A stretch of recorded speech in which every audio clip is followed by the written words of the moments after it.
It started with a phone call that seemed innocent enough. "My name's Jordan, I'm 34, and I have two kids, Liam, who's 7, and Maisie, who just turned 5 last month. I work full-time as a project manager at a construction firm, and my wife, Tara, stays home with the kids, running the chaotic symphony that is our household. Life isn't always smooth, but we've carved out a little bubble of joy, morning pancakes, bedtime stories, messy living rooms full of crayon masterpieces.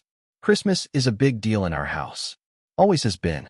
Not just the gifts, but the magic, the rituals, decorating cookies, watching old claymation movies, the train set that circles the base of our tree.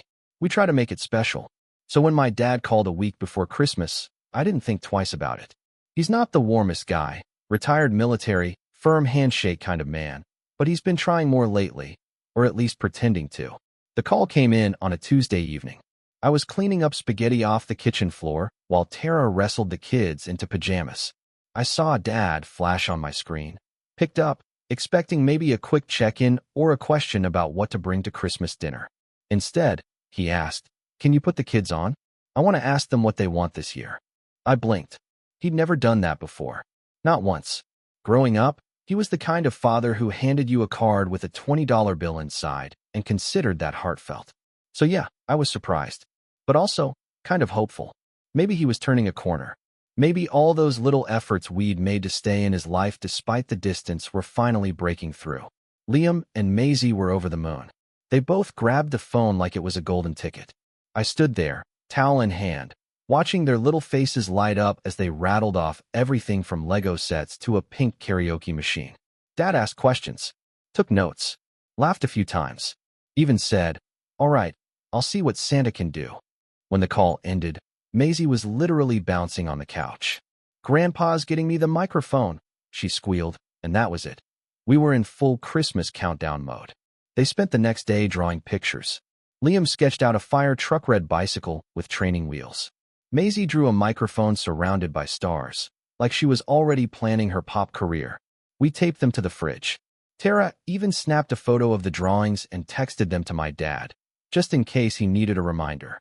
"Look at them," she said one night, watching the kids sing Jingle Bells into a spoon and do spins in their pajamas. "They're really excited." That was sweet of your dad. I wanted to believe that too. But if I'm being honest, there was this little tickle of something in the back of my mind.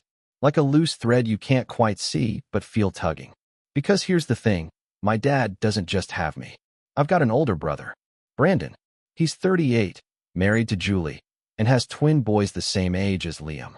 And while we both technically grew up under the same roof, we might as well have been raised on different planets. Brandon's the golden child. Always has been.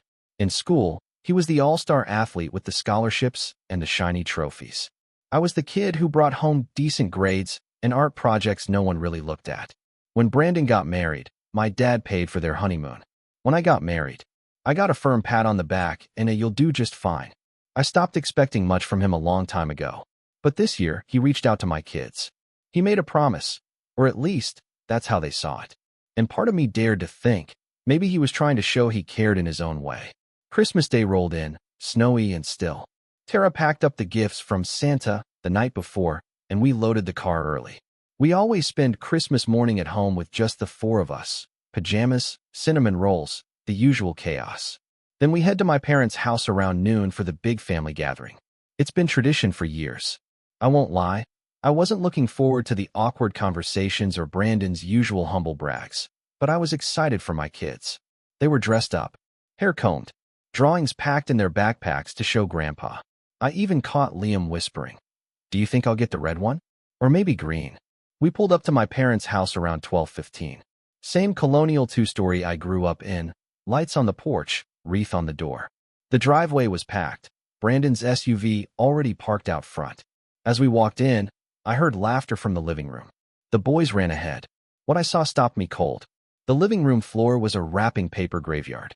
Torn ribbons, bows, shiny boxes stacked high.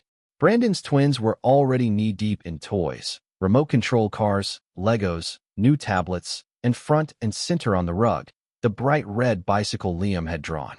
Not a similar one. Not kind of the same model. Right down to the white training wheels and the flame decals.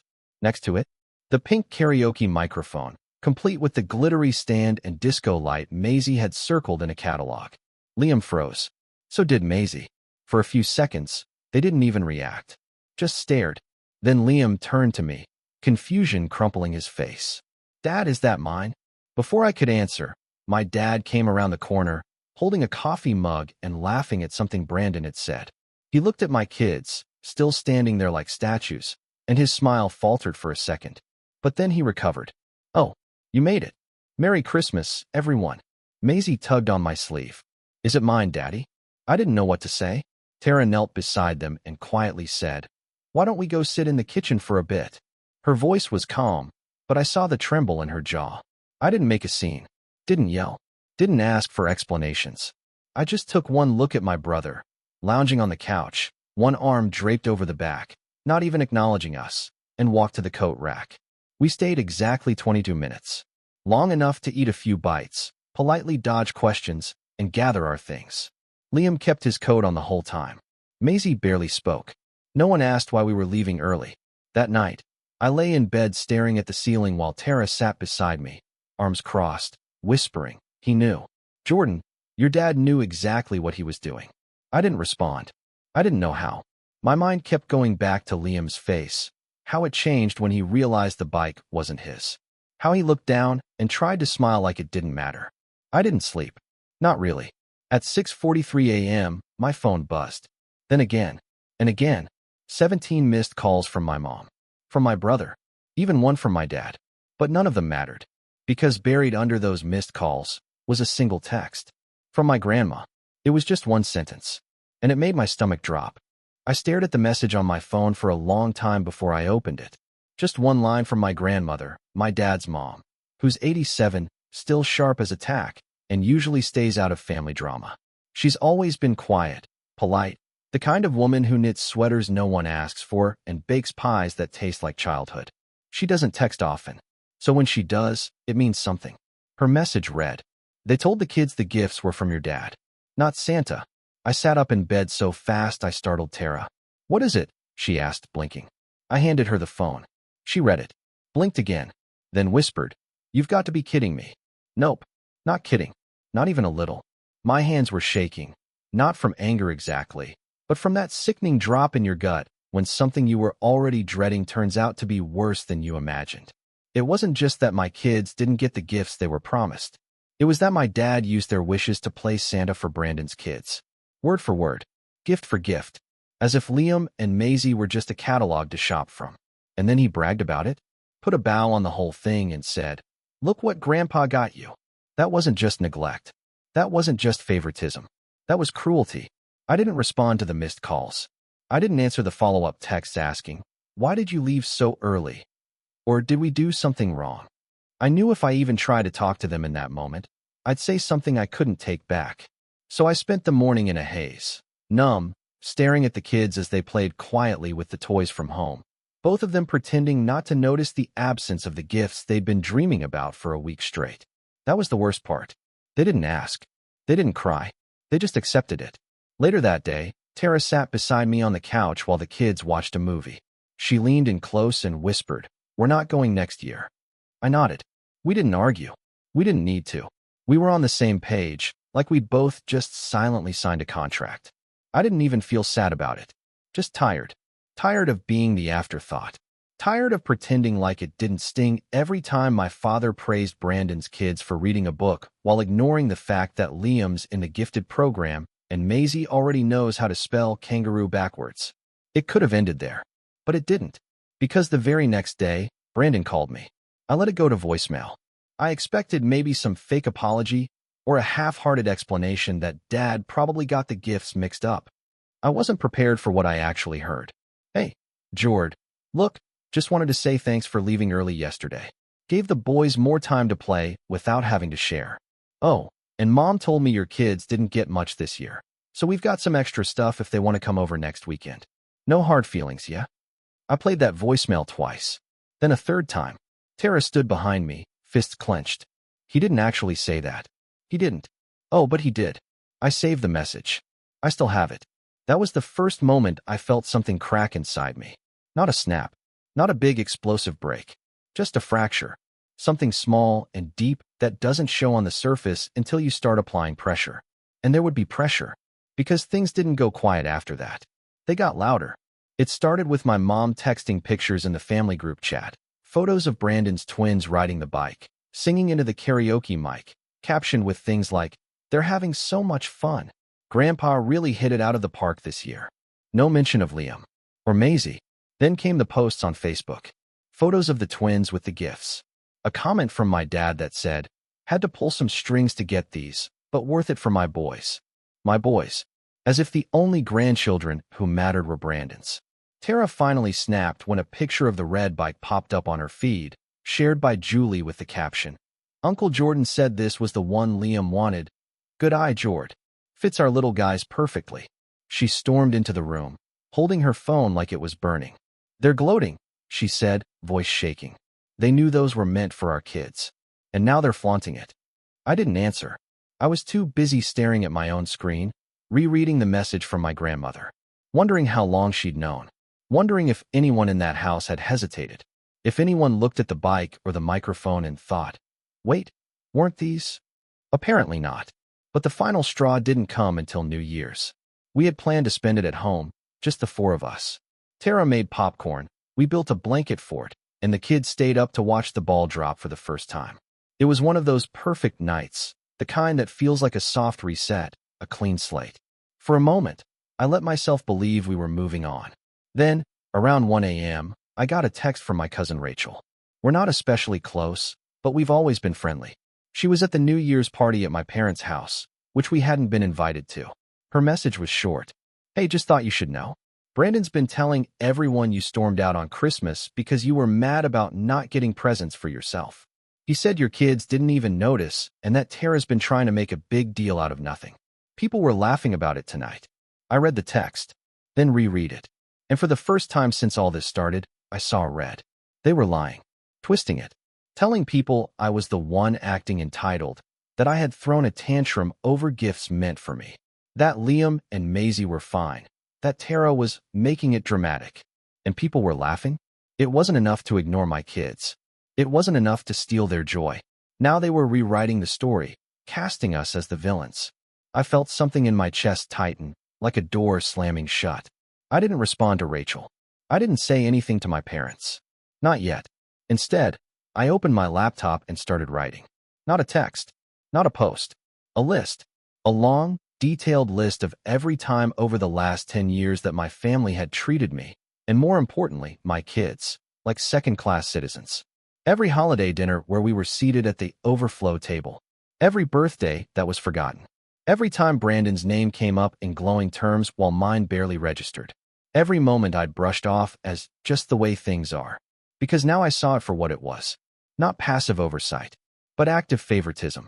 Planned, deliberate, cruel. And for the first time in my adult life, I wasn't going to shrug it off.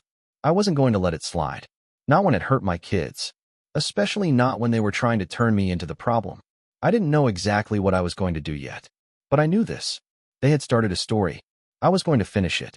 And when I did, they'd wish they had just bought 2 more gifts and kept their mouths shut. But before I could do anything, something happened that flipped everything upside down. Something that made all of this, the gifts, the voicemail, the lies, look like a warm-up act. And it started with a letter addressed to my house, in my dad's handwriting. The letter arrived on a Thursday. No return address, but the handwriting was unmistakable. My dad writes in all caps, blocky, mechanical letters that look like they were carved into the paper instead of written. I found it in the mailbox sandwiched between a heating bill and a coupon flyer. For a second, I thought about tossing it straight into the trash. But something made me stop. Tara wasn't home. She'd taken Maisie to ballet class, and Liam was on the floor playing with his magnetic tiles. I stood in the kitchen and opened it with the corner of a butter knife. One crisp sheet of paper, folded once. No, dear Jordan. No signature. Just 10 lines of clipped sentences. Your behavior on Christmas was selfish. You embarrassed your mother and caused a scene. Brandon has always looked out for this family, unlike you. You stormed out without a word. You made your kids cry for attention. You turned your wife against us. You will apologize before you're welcome back. This is your warning. Don't turn your children against their family. Fix it, or stay gone. I stood there in the kitchen reading it over and over. It didn't even feel like a letter. It felt like a performance review from a boss who already made up his mind. The kind of message that wasn't written to invite dialogue, but to reassert dominance. Fix it, or stay gone. No apology. No acknowledgement of what happened. Just control. That same cold logic he'd used my whole life. My father didn't believe in feelings.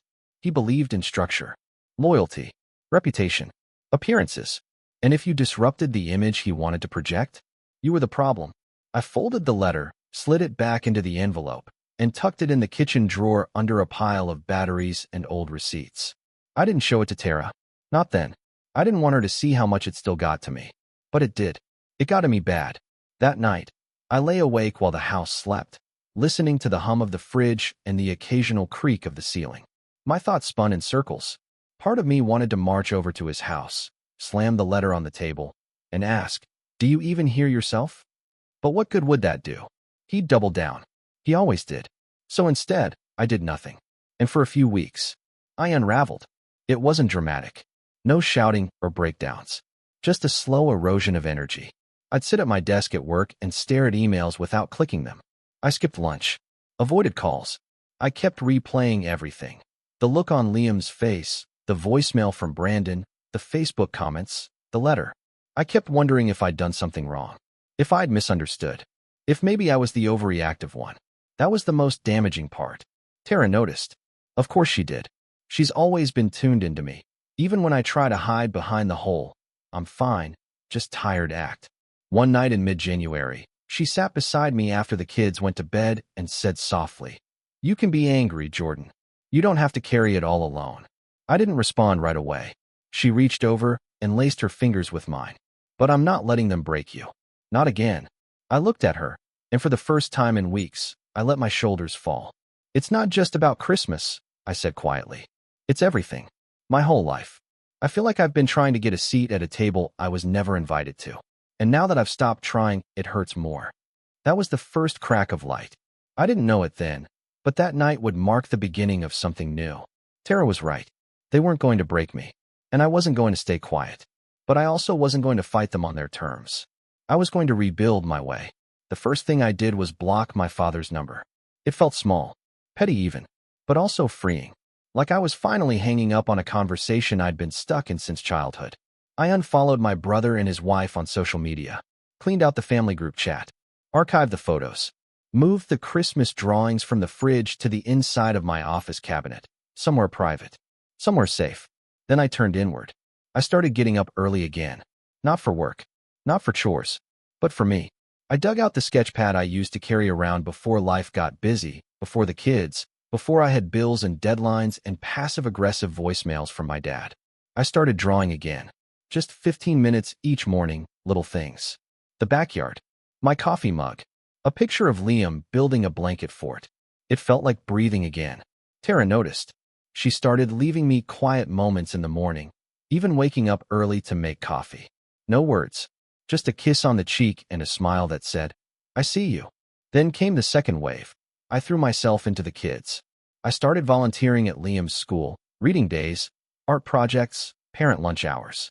Maisie and I started doing weekly Dad and Me projects, painting birdhouses, making paper flowers, turning old boxes into rocket ships.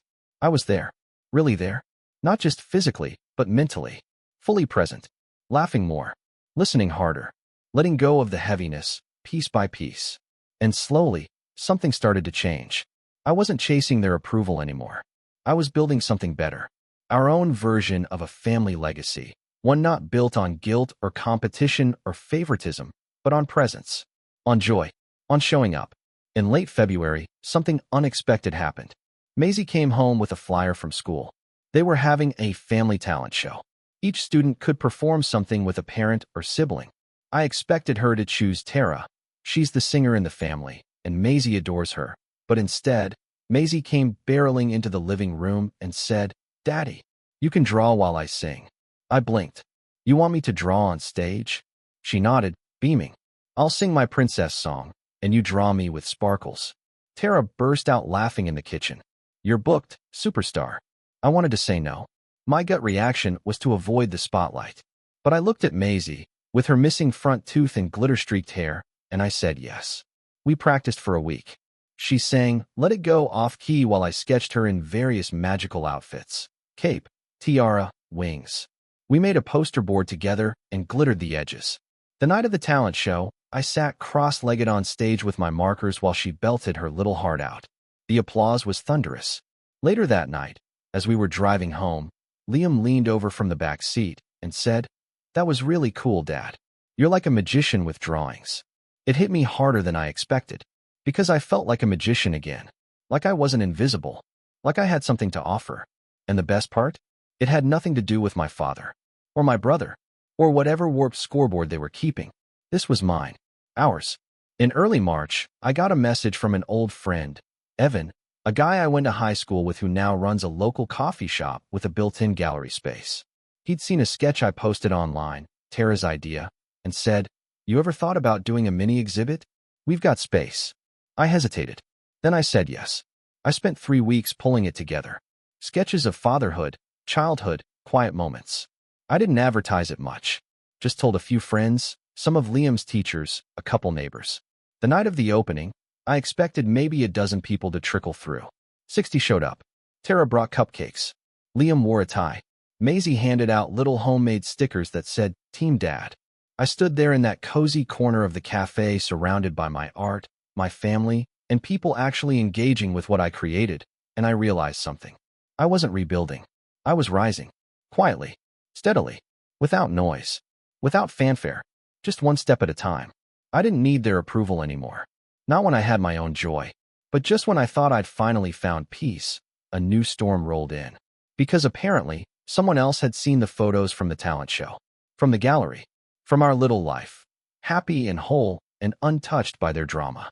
And they didn't like it. Not one bit. The next package didn't come by mail. It came by courier. Hand-delivered. Signed for. And when I opened it, there was a document inside. Folded neatly. Labeled, Petition for Grandparent Visitation Rights. My father's name was on the top. And my kids' names were on the bottom. My hands went cold.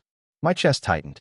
And in that moment, everything I'd rebuilt, everything I thought I'd left behind, came crashing back down. Because now it wasn't just about me anymore. They were coming for my kids. The moment I saw their names, Liam and Maisie, printed on that legal document, something ancient and visceral stirred inside me. My chest tightened, not with fear, but with a kind of furious clarity I hadn't felt in years. It was the kind of clarity you get when you realize there's no more running, no more avoiding, no more hoping things will fix themselves. They weren't just trying to guilt me back into submission anymore. They were trying to force their way into my children's lives. Legally. And that was the last mistake they were ever going to make. I stood in the hallway holding that paper for what felt like hours. I didn't even realize my hands were shaking until Tara walked in and saw me standing there like a ghost. "Jordan," she asked, slowly walking toward me. "What is it?" I handed her the envelope without a word. She read it once. Then again. Her mouth fell open. "They're suing us," she whispered. "For visitation rights." I nodded, jaw clenched so tight it hurt. She looked up, eyes wide. "They really think they can do this?" I didn't answer. I couldn't. My mind was already racing through timelines, scenarios, strategies. I've always been a planner. Overthinking is kind of my default mode, but this wasn't the usual anxious mental spiral. This was different. Sharper. Focused. Because if they wanted to go to war, I was finally ready to fight. But I wasn't going to swing wildly. I was going to set the stage. The next morning, I made coffee, kissed the kids goodbye, and dropped them off at school like it was any other day. Then I drove straight to a small law office downtown that a friend from work had recommended. I didn't call ahead. Just walked in, papers in hand, and said, "I need to talk to someone who knows how to handle a malicious visitation petition." The receptionist raised an eyebrow and said, "You're the third one this month." 10 minutes later, I was in a small office with a woman named Claudia Langford, mid-40s, sharp suit, sharper eyes. She didn't waste time with small talk. She read the petition in silence, nodded once, then looked at me and said, "They don't have a case. But we're not just going to defend. We're going on offense." I leaned in, meaning we document everything. Every slight, every incident, every instance of neglect or emotional harm. The more we can show that your father's presence is detrimental, not just unnecessary, the stronger we can push back. And once we're done pushing back, we'll make sure they never try something like this again. I liked her immediately. So began the next phase of my life, Operation Documentation. For 2 months, I became a quiet collector. Emails, texts, voicemails, screenshots of Facebook posts. That snide voicemail from Brandon? I had it. The Christmas photos where Liam's and Maisie's wishes were repackaged for someone else's kids? Saved. The letter? Photocopied. Annotated. The stories from Rachel and my grandma? Written out, time-stamped, notarized. But I didn't stop there. I reached out to people I hadn't spoken to in years. My cousin Olivia, who'd once told me Brandon got her in trouble at a family reunion and blamed it on me. My Aunt Sherry, who always quietly pulled me aside at weddings to whisper, "Your father's always been harder on you." Even an old neighbor who used to babysit me and saw firsthand how differently my dad treated his sons. Each one gave me a piece of the puzzle. And with each piece, the picture got clearer. This wasn't a misunderstanding. This was a pattern. A lifetime of conditional love, withheld affection, manipulation, and control. Tara, for her part, was a force of nature. She typed up timelines, cross-referenced old calendars, found the receipts for every time we paid for our own travel to family events while Brandon's flights were covered. She made a spreadsheet of birthday gifts, ours versus theirs. The difference wasn't just emotional, it was quantifiable. We even dug into school events. Turns out, my dad had attended Brandon's kids' science fairs and dance recitals. Not once had he shown up for Liam or Maisie. Not once had he even asked. Claudia's team compiled it all into a single, terrifyingly detailed binder titled History of Harm. When I flipped through it, I felt like I was looking at a case study. Only it wasn't a stranger's story. It was mine. But we didn't stop at just defense. Because while we were digging through the past, an opportunity presented itself in the present. One afternoon, I got a message from my grandmother. Just 3 words. "He doesn't know." I called her immediately. "What doesn't he know?" I asked. She hesitated, then said that I left him out of my will. I blinked. "You what?" "I changed it last year. After Christmas. I couldn't watch what he did to those kids. I left everything to you and the grandkids." I was stunned. My grandmother isn't a billionaire, but she's not broke either. She owns her house outright, has a decent nest egg, and, most importantly, she still owns the family lake cabin. The same cabin my dad's been bragging about inheriting for years. He thinks it's his, she said. He's been planning renovations. Even told the twins they could take the upstairs room. But I couldn't stomach it. That cabin should go to someone who actually understands what family means. I sat down slowly. "Why are you telling me this now?" "Because he's going to find out soon. And when he does, you'll want to be ready." She was right. So I added a new tab to the binder. One labeled Asset Leverage. I wasn't going to use the will against him. Not yet. But it was a card in my hand now. And when the time came to play it, I'd make sure the entire table flipped. Meanwhile, something interesting started happening. As I pulled away from my family, others started pulling closer.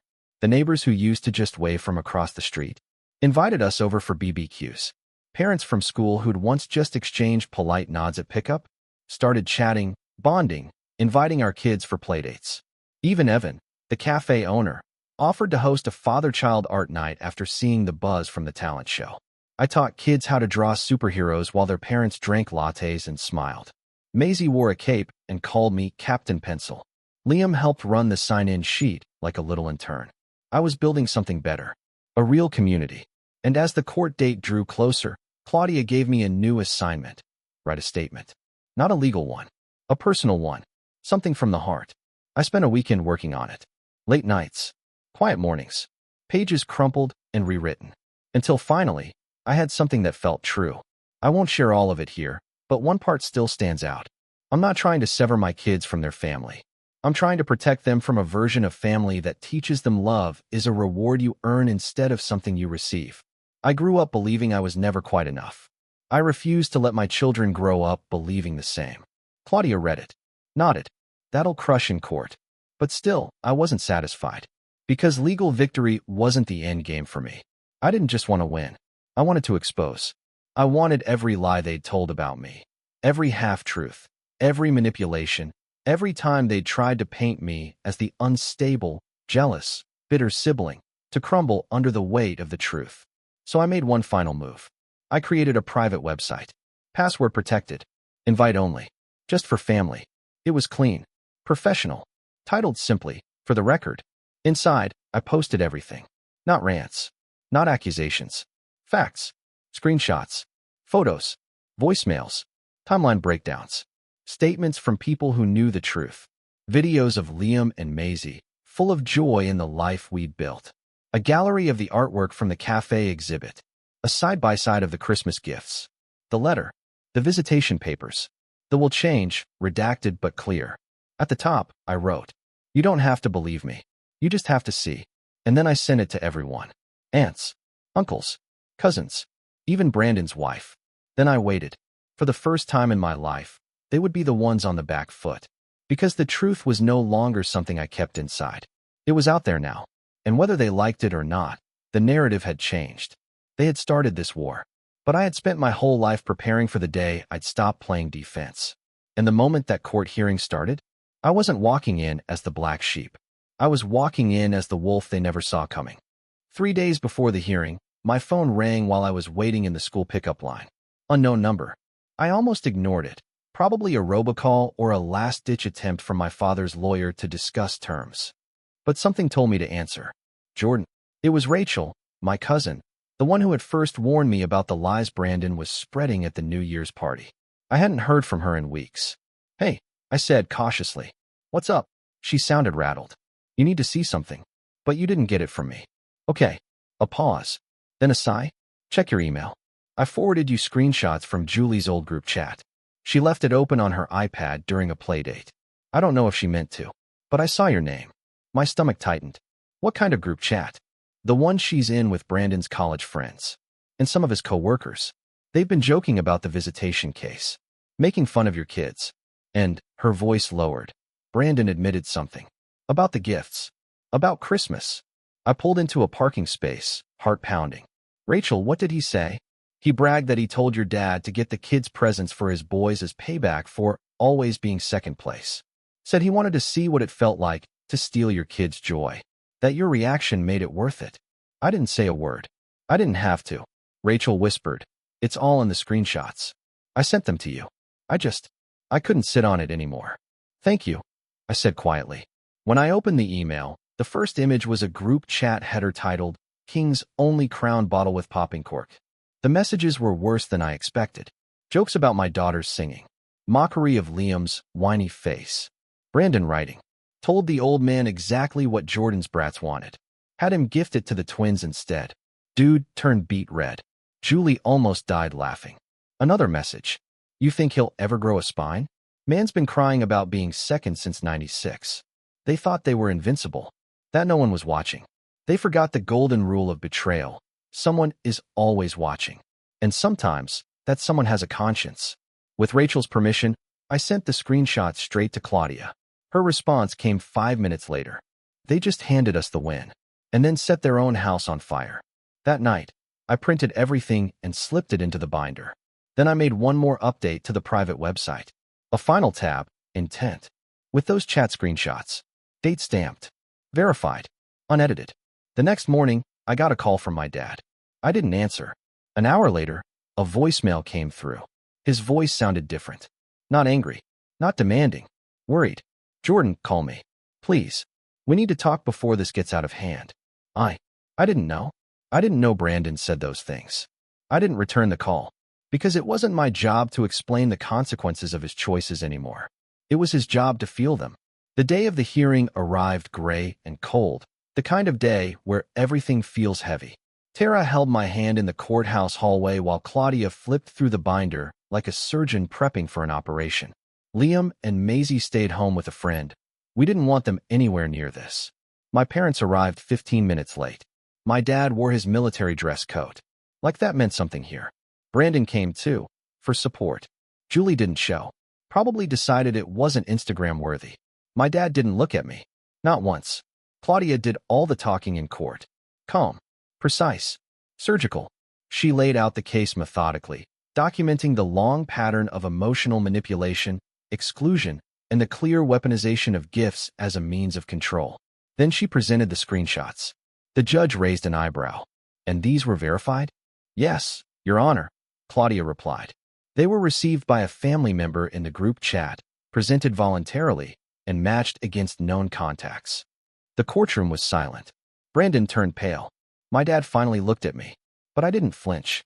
Claudia closed with our statement, the same one I'd written weeks earlier, the one that said, I refuse to let my children grow up believing love is a prize they have to earn. The judge didn't deliberate long. Petition denied. No visitation. No rights granted.